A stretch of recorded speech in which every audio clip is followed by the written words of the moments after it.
We have many new, fun, and innovative ways of explaining that getting outdoors in nature is good for you. It has always been so curious to me that as a species, as humans in general, we can know intrinsically that something is good for us and somehow manage to stray so far away from it. We used to live in caves. We were all born bare naked and upside down and frolicked freely in the mud. And somehow we ended up living in cement towers, working 9-to-5 jobs, and not seeing stars for entire years at a time. That pendulum swing is so huge, and I think causes us a lot of pain. But at the same time, maybe it's necessary. Maybe it's necessary for humanity to do one swing of an extreme to the next, because we learn a lot along the way, and at some point, we are all sitting in our towers of cement waiting for science to tell us all the reasons why getting back outdoors into nature might make us feel a little bit more human. It might take away some of the anxiety or the stress, or it might give us a sense of alignment and groundedness. Something we used to know so intrinsically, so innately, in our bones. We're now waiting for science to tell us the 10 different ways it's going to benefit our mental health. What a time to be alive. What a journey it is to be human.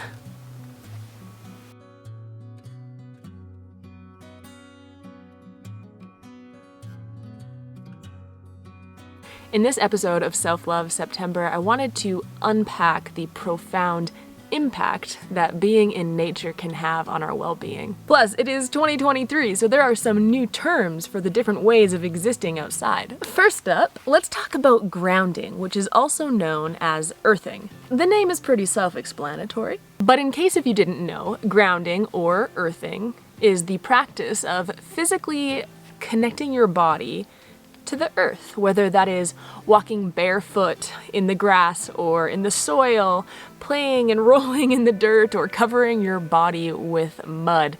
It literally means to connect your body to the body that holds us all, big old Mama Gaia herself. Some of the scientific studies have found that there are numerous health benefits for grounding or earthing practices. Earthing or grounding allows us to absorb negatively charged electrons from the earth, which neutralizes free radicals in our bodies. This helps reduce the oxidative stress that our cells and our systems might be experiencing. This process looks like improving the amount of inflammation in your body, aiding in really good sound sleeps. It also helps in things like reducing anxiety and stress levels and giving you an increased sense of energy. Another concept to utilize when you're getting in touch with nature is something they like to call forest bathing, also known as Shinrin Yoku. This is essentially the practice of immersing yourself in nature by spending time in a forest or other natural environments.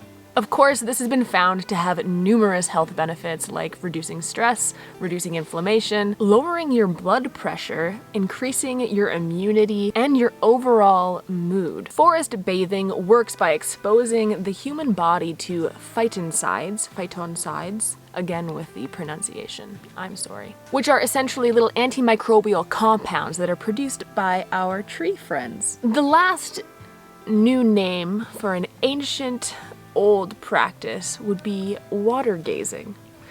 You guessed it, folks.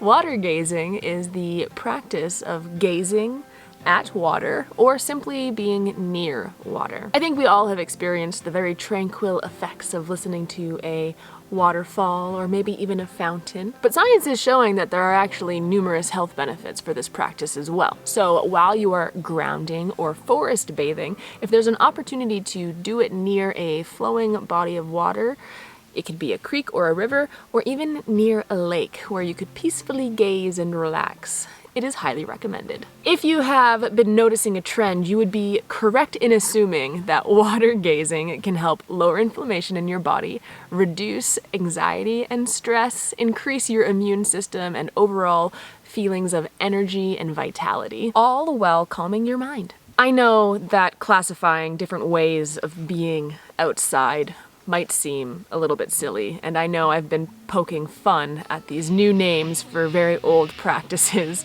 this entire video. But I do want to clarify, at this point I am on board with any new trend or way of packaging an idea that encourages and supports people with connecting with the land they live on and the beautiful, wonderful natural world around them. I also truly believe in all of these benefits, whether science has fully explained how we are benefiting from nature or not. Anything that helps the individual get back to their roots, quite literally, through grounding and roots. Get it? It's a tree joke. We're trees. Complicated trees with feelings. I am blessed beyond belief to be able to live here at Tamterra, to have the opportunity to spend time and build a reciprocal relationship with this forest. It is truly beyond words for me to express. One of the most incredible things that nature has allowed me to do is develop such a clear connection with what I like to call the divine. You can call it God, the cosmos, the light, the energy source, goddess, rising, good juju that is the home of us all.